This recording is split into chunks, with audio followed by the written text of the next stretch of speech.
రూమ్‌కైతే వచ్చేసాము. ఇంకా fresh up అయిపోయి ఫస్ట్ బటర్ మిల్క్ తీసుకొని ఇంకా పంచడానికైతే స్టార్ట్ అయ్యాము.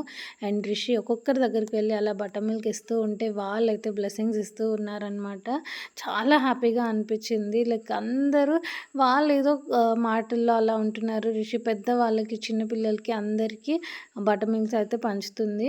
నాకెందుకో తిరుపతి అక్కడికి వెళ్ళాక నాకు బటర్ మిల్క్ పంచాలి అనిపించింది. సో, వెంటనే అమ్మకి చెప్తే సరే పంచుదాం దానిలో ఏముంది అన్నారు. సో, ఇంకా బటర్ మిల్క్స్ తీసుకొని అక్కడ వర్క్ చేసే వాళ్ళకి, అలా పెద్దవాళ్ళకి, చిన్న పిల్లలు ఎవరికి కనిపిస్తే వాళ్ళకైతే పంచుతూ ఉన్నామన్నమాట. సో, ఆల్మోస్ట్ లైక్ అరౌండ్ 12:30, 1 అయిపోయింది. సో, అందరికీ ఆ వేడిలో ఏదో ఒకటి చల్లగా తాగాలనిపిస్తుందనమాట. సో, ఇంక వెంటనే బటర్ మిల్క్ ఇస్తే చాలా హ్యాపీగా ఫీల్ అవుతున్నారు అందరూ అసలు. అండ్ రిషి కూడా చాలా ఎక్సైటెడ్ అనమాట. పంచుతూ ఉంటే వాళ్ళు బ్లెస్సింగ్స్ ఇస్తే హ్యాపీగా ఫీల్ అయింది. సో, అందరికీ బటర్ మిల్క్స్ అయితే పంచేసాము. తర్వాత ఫుడ్ తినడానికైతే వెళ్ళిపోయాము.